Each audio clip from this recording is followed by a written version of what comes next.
ముఖ్య అతిథి గారికి మరి పూల ఓకేను ఇవ్వాల్సిందిగా గౌరవ శ్రీ ఎస్ఐ నవీన్ గారికి తెలియజేస్తాం.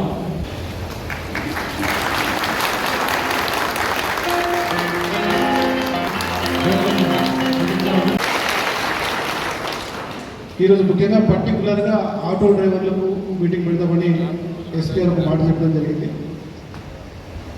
అంటే ట్రాఫిక్ నియమాలు మనకి ఎటువంటి డాక్యుమెంట్స్ ఉండాలా, అసలు ట్రాఫిక్ నియమాలని ప్రత్యేకంగా ప్రతి ఒక్క విషయం మీకు తెలియాలనే ఉద్దేశంతో ఈ కార్యక్రమాన్ని ఏర్పాటు చేయడం జరిగింది.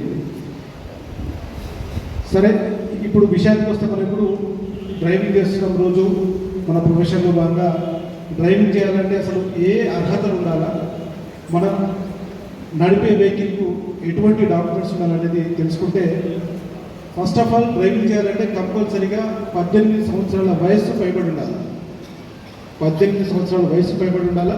అదేవిధంగా ప్రతి ఒక్కరు కూడా డ్రైవింగ్ లైసెన్స్ అనేది కంపల్సరీగా కలిగి ఉండాలి. చాలామంది 90% టూ వీలర్స్ డ్రైవ్ చేస్తూ ఉంటారు. మీది పర్టికులర్గా ఆటోలు కాబట్టి టూ వీలర్కి ఎటువంటి లైసెన్స్ ఉండాలా, ఆటో నడపాలంటే ఎటువంటి లైసెన్స్ ఉండాలని కూడా తెలుసుకుని ఉండాలి. టూ వీలర్ లైసెన్స్ అయితే మనకు మోటార్ సైకిల్ విత్ గేర్ అనేది వస్తుంది. మీ వరకు వచ్చేసరికి ఆటో డ్రైవర్ల వరకు వచ్చేసరికి లైట్ మోటార్ వెహికల్ అనే పదం అనేది వస్తుంది. సో టూ వీలర్ లైసెన్స్ పెట్టుకొని ఆటో నడిపినా అది కూడా లైసెన్స్ దేని కిందకే ఎక్కువ వస్తుంది. కాబట్టి ఇది ఒకటి గుర్తుపెట్టుకోవాలా. ప్రతి ఒక్క ఆటో డ్రైవర్ కూడా లైట్ మోటార్ వెహికల్ సంబంధించినటువంటి లైసెన్స్ అనేది కంపల్సరీగా ఉండాలి. ఇది వ్యక్తికి సంబంధించిన విషయం. వ్యక్తి ఒక వాహనం నడపాలనుకున్నప్పుడు వాహనానికి ఎటువంటి డాక్యుమెంట్స్ ఉండాలి. మీరు ఆటో నడుపుతున్నారు కాబట్టి ఆటోకు రిజిస్ట్రేషన్ సర్టిఫికేట్ అనేది ప్రాపర్గా ఉండాలి.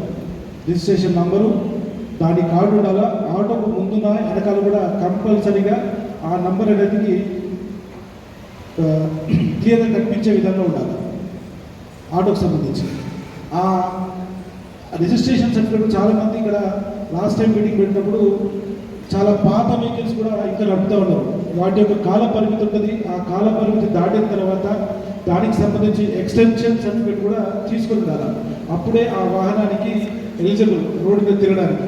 అది కూడా క్లియర్గా దృష్టిలో పెట్టుకోవాలి. వాహనానికి తదుపరి ఇన్సూరెన్స్ అనేది కూడా ఒక ముఖ్యమైన డాక్యుమెంట్. చాలామంది ఇన్సూరెన్స్తో మాకేం అవసరం ఉంటుంది. ఇక్కడ ఉన్న వాళ్ళందరూ కూడా పేద మధ్యతరగతి కుటుంబాలే. మీరు బయటకు వెళ్ళి సంపాదించుకొని తెస్తేనే కుటుంబం గడుస్తుంది. సో అట్లాంటి వ్యక్తికి బయటికి వెళ్ళినప్పుడు రోడ్డు ప్రమాదంలో ఏదైనా ఇన్సిడెంట్ జరిగితే, ఏదైనా యాక్సిడెంట్ జరిగితే ఆ కుటుంబం పరిస్థితి ఏం కావాలా? ఎందుకంటే ఇంట్లో సంపాదించేది మీరే కాబట్టి మీరు బయటకు పోయి ఏదైనా ఇన్సిడెంట్ ఏదైనా జరిగితే ఆ కుటుంబానికి బాధ్యత ఎవరు? ఈ ఒక్క మీరు అన్ని నియమాలు పాటించినా సరే ఒక్కొక్కసారి యాక్సిడెంట్ జరుగుతుంది. అట్లాంటి క్రమంలో ఇన్సూరెన్స్ వల్ల ఏం ఉపయోగం అంటే, మీకు ఏదైనా కాలో చేయగలిగి 3-4 నెలల పాటు రెస్ట్ తీసుకోవాల్సిన పరిస్థితి వస్తుంది. అప్పుడు ఆ కుటుంబాన్ని ఎవరు పోషించాలా? మీకు అయ్యే వైద్య ఖర్చు ఎవరు భరించాలా? మీకు యాక్సిడెంట్ చేసిన వ్యక్తి కూడా చాలా పూర్ క్యాండిడేట్ అయి ఉండొచ్చు. వాళ్ళ దగ్గర డబ్బులు ఇచ్చే పరిస్థితి ఉన్నది. అప్పుడు ఎవరు భరించాలి ఈ కష్టాన్ని? సో మీ వెహికల్కి కానీ ఇన్సూరెన్స్ ప్రాపర్గా ఉంటే ఆ ఇన్సూరెన్స్ కంపెనీ వచ్చేసి వీటన్నిటిని భరిస్తుంది. మీ వైద్య ఖర్చులకు, అదేవిధంగా మీ యొక్క రెస్ట్ తీసుకునే కాలానికి కూడా ఎంతో కొంత లెక్క కట్టి మీకు ఇచ్చేస్తుంది. సో ఇన్సూరెన్స్ వల్ల ఈ ప్రయోజనం ఉండదు.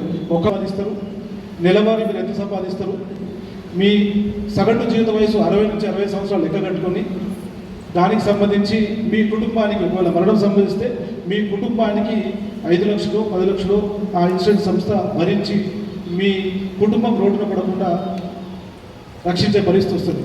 సో ఈ మాట గుర్తుపెట్టుకోండి. ప్రతి ఒక్క బండి కూడా ప్రతి ఒక్కరు కూడా ఇన్సూరెన్స్ అనేది కంపల్సరీగా చేయించండి.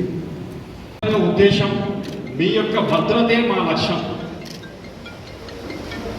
మీరు సేఫ్గా ఉండాలి, అందరూ సేఫ్గా ఉండాలి. మీ ద్వారా రోడ్డు మీద వెళ్ళేవారు, మీ ఆటోలో ఉన్న ప్రయాణికులు, మీరు అందరి సురక్షితం కోసమే ఈనాడు యొక్క అవేర్నెస్ కార్యక్రమం ఏర్పాటు చేస్తున్నాం. ముఖ్యంగా మనందరికీ తెలుసు, ఇప్పటి వరకు కళాకారుల మిత్రులు పాట రూపకంగా ఏమి చేయకూడదు ఏమి చేయాలో చెప్పారు.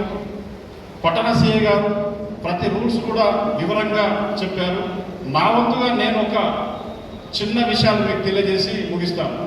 ఈఎంఐలో కొన్నారు, అవునా కాదా? ఈఎంఐ లోన్ పెట్టి కొన్నారు, అవునా కాదా?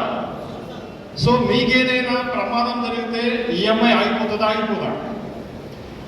మీకు కాకుండా మీ ఆటో ద్వారా ఎవరికైనా ప్రమాదం జరిగితే పోలీస్ స్టేషన్ దాకొద్దు, ఇక్కడే సెటిల్మెంట్ అంటాడు. హాస్పిటల్ ఖర్చులు భరించమంటే ఎంఆర్ఐ తీపిమంటాడు, సిటీ స్కాన్ తీపిమంటాడు, చిన్న ఇంజరీ అయినా కూడా ఫ్రాక్చర్ అయింది అంటాడు. అవునా కదా? లక్షల ఖర్చు లాస్ట్కు 1000 కాడికి దిగుతుంది. మరి నీ సంపాదన ఎంత? మన సంపాదన ఎంత? 500. ఎవరు ఇట్లా చూపిస్తున్నారు 500, కానీ వాళ్ళు అడిగేది ఎంత? మినిమం తక్కువలో తక్కువ 10,000 పైన. ఎంత చిన్న స్క్రాచ్ ఇంజిన్ ఉన్నా కూడా 10,000 డిమాండ్ చేస్తాం. అవునా కాదు? మరి ఇవన్నీ వద్దనుకుంటే మీరు రైట్ సైడ్లో మాత్రమే చేయాల్సి ఉంటుంది. ఎదురుగా వెహికల్ ఏమైనా వస్తుందా లేదా ఇన్షూర్ చేసుకోవాలి. అంటే ముందు మనకు క్లియర్గా ఉన్నప్పుడు మాత్రమే మనం ఓవర్టేక్ ప్రయత్నం చేయాలి. అంతేగాని మనం ఒక పెద్ద వెహికల్ వెనక ఉండి ఇమీడియట్గా ఓవర్టేక్ చేస్తే ముందు ఏమొస్తుందో మనకు కనిపించదు. మనము మానవ మాత్రులం. ఎప్పటికీ కూడా తగిన అలర్ట్నెస్, జాగ్రత్తగా ఉంటేనే డ్రైవింగ్ మనం సురక్షితంగా చేయలేస్తాం. కాబట్టి మీ వెహికల్ని ఎప్పటికప్పుడు కండిషన్లో ఉంచుకోండి. ప్రొద్దున లేవగానే మనం ఏ విధంగా అయితే బ్రష్ చేసుకుంటామో మీరు కూడా మీ వెహికల్ని శుభ్రపరచుకొని కండిషన్లో ఉందా లేదా, ఏమైనా స్క్రూస్ వెళ్ళాయా, బ్రేక్ ఫెయిల్ అవుతుందా, బ్రేక్ పడుతుందా, క్లచ్ వైర్స్ ఉన్నాయా, ఇవన్నీ కూడా చెక్ చేసుకొని మీరు బండి తీసుకోండి. అప్పుడు మాత్రమే మీరెంత శుభ్రంగా ఉంటారో మీ బండి కూడా అంత కండిషన్లో ఉండాలి. అప్పుడు మీకు బండికి ఒక లింకప్ ఏర్పడుతుంది, సింక్రనైజ్ అవుతారు, మీకు అదుపు తప్పదు. ఎప్పుడైతే బండి కండిషన్లో ఉండదో అదుపు తప్పే అవకాశాలు ఉంటాయి. కాబట్టి పరిమితికి మించి మొన్న నాకు తెలిసిన ఒక ఆటో పట్టుకున్నారని ఫోన్ వచ్చింది. మిర్యాల డిఎస్పీ గారికి ఫోన్ చేసిన, నాకు సీనియర్ వారు, అన్న ఏంటి పలానా ఆటో బస్సు అంటే, తమ్ముడు 22 మంది ఎక్కిన తమ్ముడు, అది ఆటోలో మినీ బస్సులో నాకు తెలియదు తమ్ముడు అన్న చక్కగా కోర్టుకు సబ్మిట్ చేయండి అని చెప్పి. ఇప్పుడు అక్కడ సిలుం పడుతుంది. తెలుసుగా మనకు సిలుం పట్టడం అంటే తుప్పు పడుతుంది. ఎవరికైనా ఆశ కొద్దిగా ఉండాలి. అత్యాశ ఉంటే అదే దురాశ దుఃఖానికి చెడ్డని మనం చిన్నపిల్లలకు పాఠాలు నేర్పిస్తాం. కాబట్టి పరిమితికి ఇప్పుడు మా ఎస్ఐ గారు చెప్పారు 5 మంది, ఒక 2 అటెండ్గా నో ప్రాబ్లం. అవునా కదా సార్? మేమంటే బతకాలంటారు. కాబట్టి పరిమితి 5 ఉన్న కాడ ఒక 2, 8 ఉన్న కాడ ఇంకొక 2, అట్లా. అంతేగాని మీరు 10 మందిని 15 మందిని ఏమైనా ప్రమాదం జరిగితే మీతో పాటుగా వాళ్ళందరూ కూడా నష్టపోతారు. ఇప్పటి వరకు పెద్ద పెద్ద ప్రమాదాలలో, ఆటో ప్రమాదాలలో 2, 3 డెత్స్, విపరీతంగా డెత్స్ అయితే నీకు స్టీరింగ్ ఫ్రీ మూమెంట్ ఉండదు. సో నీకు ఏదైనా వెహికల్ వచ్చినప్పుడు నువ్వు తప్పిద్దామంటే స్టీరింగ్ టైట్ అయిపోతుంది. ఎందుకు? నీ పక్కన అటు ఇటు కూర్చుంటారు కాబట్టి. ఎప్పటికైనా గుర్తుపెట్టుకోండి, డ్రైవర్ పక్కన కూర్చోవటం నిషిద్ధం. ఇద్దరు కూర్చున్నప్పుడు నీకు స్టీరింగ్ టైట్ అయిపోతుంది, ఫ్రీ మూమెంట్ ఉండదు, డ్రైవర్కి ఇన్కన్వీనియంట్ ఉంటుంది, నీకు సైడ్ కనపడదు. ముందే ఆటో చిన్నది, నీకు సైడ్స్ అనేవి కనిపించవు. కాబట్టి మిత్రులారా, ఇదంతా మీకోసం, మీ మంచి కోసమే చెప్తున్నాం. ప్రమాదాలను నివారించాలంటే తగిన జాగ్రత్తలు పాటించండి. ముద్దుల కొడుకా నిన్ను మురిపంగా సాగిన మానవాని లోకానికెళ్ళినవు, కన్నీళ్ళే మాకు మిగిలించినవు, కన్నీళ్ళే మాకు మిగిలించినవు. రోడ్డు ప్రమాదములో కన్ను మూసిన కొడుక నే కన్న కలలను రాసినవు గదరా, నే కన్న కలలను రాసినవు గదరా. చిన్నతనములోనా మీ నాన్న కనుమూస్తే కూలినాలి చేసి నిన్ను పెద్ద చేసి, కూలినాలి చేసి నిన్ను పెద్ద చేసి, కాలేజీ చదివి కొలువు చేస్తావనుకుంటే, కాలేజీ చదివి కొలువు చేస్తావనుకుంటే, నడి రోడ్డున నెత్తుంటే మడుగులో నీ తనువు సాలించినావులే, నీ తనువు సాలించినావులే. రోడ్డు ప్రమాదములో కన్న కలలను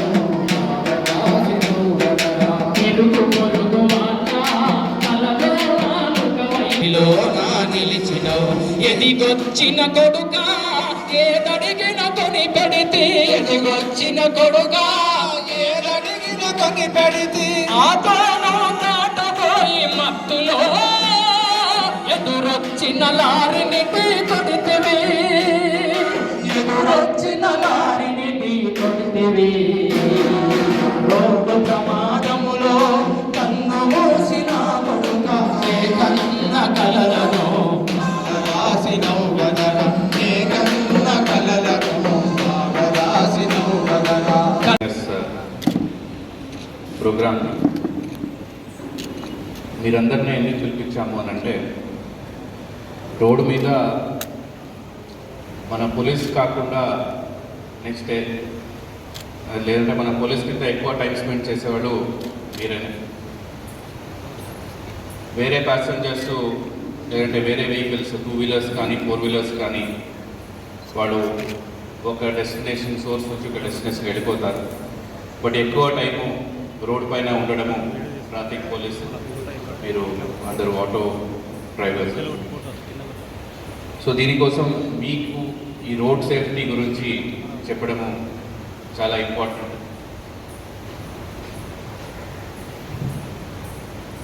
సో ఆల్రెడీ చాలా అఫెన్సెస్ చెప్పారు, కొన్ని ప్రాక్టికల్ విషయం చెప్తాను. ఈ యాక్సిడెంట్ అయ్యే వరకు ఏమైనా ఇబ్బంది వచ్చే వరకు ఎవరు కూడా ఇన్సూరెన్స్ గురించి కానీ వేరే ఆస్పెక్ట్స్ గురించి కానీ లైసెన్స్ గురించి కానీ ఆలోచించరు. చాలాసారి యాక్సిడెంట్స్ అయిన తర్వాత దాని కాన్సిక్వెన్స్ వచ్చినప్పుడు పోలీస్ స్టేషన్కి వస్తారు. అప్పుడు అనుకుంటారు ఒక 1000 రూపీస్ 2000 రూపీస్ స్పెండ్ చేసి ఒక ఇన్సూరెన్స్ తీసుకొని ఉంటే ఎంత మంచిగా ఉంటుంది. ఇప్పుడు అవతల వాళ్ళకి ఏమైతే కూడా మొత్తం ఎవరు డ్రైవర్ ఉంటారో వాళ్ళ పాకెట్ నుంచి పోతుంది. సో ఈ యాక్సిడెంట్స్ అయినప్పుడు మనం ఓన్లీ యాక్సిడెంట్స్ చూస్తాం కాబట్టి యాక్సిడెంట్ అయినప్పుడు అట్లా అనుకుంటారు, సార్ ఇప్పుడే మనం చేయించొచ్చాను. ఒకసారి యాక్సిడెంట్ అని అయిన తర్వాత మళ్ళీ ఎవరేం చేయలేరు. మీ వెహికల్ కూడా కాంపన్సేషన్ వస్తుంది, అట్లనే అవతల వాళ్ళకి ఏమైనా అయితే మళ్ళీ మీకేమైనా అయితే దానికి కూడా ఖర్చు కూడా ఇన్సూరెన్స్లో వస్తుంది. డ్రైవింగ్ లైసెన్స్ కూడా చాలామంది దగ్గర ఉండదు. దానికి ప్రాసెస్ కూడా అంత కాంప్లికేటెడ్గా ఏమి ఉండదు. అందరికి కూడా డ్రైవింగ్ వస్తుంటుంది, ఆల్రెడీ రోడ్ పైన బండి నడిపిస్తుంటారు. ఆ డ్రైవింగ్ టెస్ట్ క్లియర్ చేయడము అంత పెద్ద కఠినమైన విషయం ఏం కాదు. బట్ నెగ్లెక్ట్ చేస్తారు. అప్పుడు ఏమోనో ఇష్యూస్ అయితే యాక్సిడెంట్ అయిన తర్వాత మళ్ళీ కేసు ఒక సెక్షన్ నుంచి వేరే సెక్షన్కి ఉంటుంది. డ్రంక్ అండ్ డ్రైవ్లో కూడా సేమ్.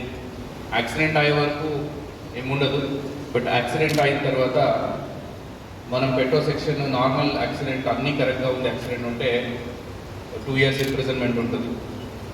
అదే డ్రంక్ అండ్ డ్రైవ్లో ఉంటే 10 years ఇంప్రిజన్మెంట్ ఉంటుంది, మళ్ళీ ఇమీడియట్ అరెస్ట్ ఉంటుంది. సో ఇలా చిన్న చిన్న ఆస్పెక్ట్స్లో నెగ్లెక్ట్ చేసి అన్నెసెసర్లీ మన యూత్ అందరూ కూడా వాళ్ళ భవిష్యత్ ఖరాబ్ చేసుకుంటారు. కూడా సేమ్ ఉంటుంది. ఈవెన్ 2 వీలర్స్ కూడా 4 వీలర్స్ కూడా ఒకసారి యాక్సిడెంట్ కేసెస్లో ఇన్వాల్వ్ అయిన తర్వాత నెక్స్ట్ వేరే ఏమైనా జాబ్ వచ్చింది, గవర్నమెంట్ జాబ్ వచ్చింది, లేదంటే ప్రైవేట్ జాబ్ వచ్చింది అంటే జాబ్ వెరిఫికేషన్కి పంపిస్తారు. ఆ వెరిఫికేషన్కి పంపించినప్పుడు మళ్ళీ సేమ్ అప్పుడు ఒక కేసు ఉంది, దానికోసమే మనం కేసు ఉంది అని పంపిస్తాము. వాళ్ళు అక్కడ మళ్ళీ ఉద్యోగం ఇవ్వడానికి కూడా వాళ్ళు రిజెక్ట్ చేస్తారు. పాస్పోర్ట్ కూడా ఏదైనా వేరే అవకాశం వచ్చింది, వేరే దేశంలో ఎవరో రిలేటివ్స్ వెళ్ళారు, అక్కడ పిలిపిస్తున్నారు, ఉద్యోగం అవకాశం ఉంది అని అంటే పాస్పోర్ట్ కూడా రాదు ఒకసారి కేసులో ఇన్వాల్వ్ అయితే. సో ఇవన్నీ ఆస్పెక్ట్స్ ఇంపార్టెంట్. ట్రాఫిక్ చలాన్స్ మనం కూడా ఎందుకు వేస్తాము? మీకు ట్రాఫిక్ చలాన్స్ రోడ్ పైన రోడ్ సేఫ్టీ అనేది ఒక పోలీస్ డిపార్ట్మెంట్ మనమే ఇంప్లిమెంట్ చేయలేము. దానికి అందరు పబ్లిక్ కోఆపరేషన్ ఉండాలి, ఆల్ స్టేక్ హోల్డర్ కోఆపరేషన్ ఉండాలి. దాంట్లో ఆటోస్, మీరందరూ ఆటో డ్రైవర్స్ కూడా చాలా important, one of the biggest stake holders. So వేరే ట్రాన్స్పోర్టేషన్ బస్సెస్ ఉండొచ్చు, క్యాబ్స్ ఉండొచ్చు, హెవీ వెహికల్స్ ఉండొచ్చు, ఆర్టీసీ ఉండొచ్చు, మనమందరూ కూడా దీంట్లో స్టేక్ హోల్డర్స్. ఒకసారి మనం రోడ్డు మీద వెళ్తుంటే అది ఒక పబ్లిక్ ప్లేస్, అక్కడ సేఫ్గా ఉండాలంటే మన మిస్టేక్ ఉండి వేరే వాళ్ళకి టచ్ అయితే కూడా వేరే పబ్లిక్ ఇబ్బంది, వాళ్ళ మిస్టేక్ ఉండి మనకు ఇబ్బంది అయితే కూడా సేమ్ ఉంటుంది. దానికోసం రోడ్ సేఫ్టీ అనేది కంబైన్డ్ రెస్పాన్సిబిలిటీ. అందరికి కూడా ఇంటర్నలీ ఆ చేంజ్ రావాలి. చాలామంది ఇప్పుడు హెల్మెట్ వేసుకోరు. మ్యాక్సిమం యాక్సిడెంట్స్లో 99% ఆఫ్ ద యాక్సిడెంట్లో హెడ్ ఇంజరీ నుంచే చనిపోతారు. హెడ్ ఇంజరీ అవుతుంది, బ్లడ్ లాస్ అవుతుంది, చనిపోతారు. చాలాసారి మనం చూసాము, ఎంత పెద్ద యాక్సిడెంట్ అయి ఉంటే కూడా ఒక హెల్మెట్ ఉంటే ఆయన బతుకాడు. కానీ ఇక్కడ మనకి హైవే ఉంది. స్లో మూవింగ్ వెహికల్స్ మీరు హైవేకి ఎక్కుతున్నప్పుడు చూసుకోవాలి, ఎందుకంటే హైవే మీద చాలా ఫాస్ట్గా వస్తుంటారు. అక్కడ కూడా మనము వేరియస్ యాక్షన్స్ తీసుకుంటున్నాము. బట్ ఈ క్రాసింగ్ దగ్గర మనకు ఈ ప్రాబ్లమ్స్ వస్తుంది. హైవే చూడకుండా ఫాస్ట్గా హైవే ఉంది కదా అని హైవే ఎక్కుతారు. వెనక నుంచి వేరే డైరెక్షన్ నుంచి వస్తున్న వెహికల్స్ నుంచి యాక్సిడెంట్ అయ్యి చాలా కేసెస్ డెత్ కూడా అయింది.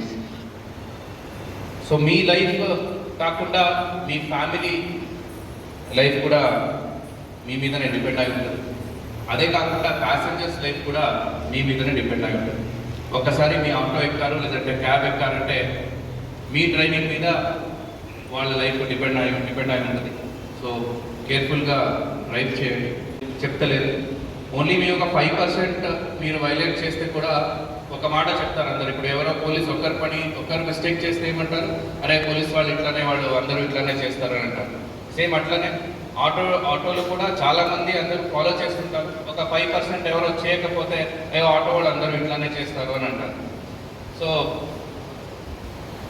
ఇవన్నీ ఆస్పెక్ట్స్ గుర్తుపెట్టుకోండి. మీరు ఇప్పుడు కూడా యునైటెడ్గా యూనియన్స్ ఉంటుంది, మీరు యునైటెడ్గా ఉంటారు, ఒక దగ్గరనే ఉంటారు. కాబట్టి మీరు కూడా ఎవరైనా వైలేట్ చేస్తుంటే మీ వాళ్ళకి మీరే చెప్పుకొని మీరే రెగ్యులేట్ చేసుకోవాలి. చేసుకుంటే పబ్లిక్లో కూడా ఒక మంచి మీ మీద ఒక మంచి ఇరిపోతుంది. మనకు కూడా పోలీస్ కూడా మీరు సహకరించాలి. మనకు చాలా యాక్సిడెంట్స్ కేసెస్లో ఫస్ట్ రెస్పాండర్స్ మీ ఎవరైనా ఆటో వాళ్ళ నుంచే వచ్చింది. ఏదైనా యాక్సిడెంట్ అయి ఉంటే రోడ్లో ఎవరు వాళ్ళని పికప్ చేయరు, ఎవరు వాళ్ళకి హాస్పిటల్కి తీసుకొని వెళ్ళరు, మనకెందుకు అని అంటారు. బట్ మనకి ఇప్పటి వరకు కూడా ఆటో వాళ్ళే చాలా హెల్ప్ చేశారు. సో మీ కోఆపరేషన్ ఇట్లా ఇంకా కంటిన్యూ చేయాలి.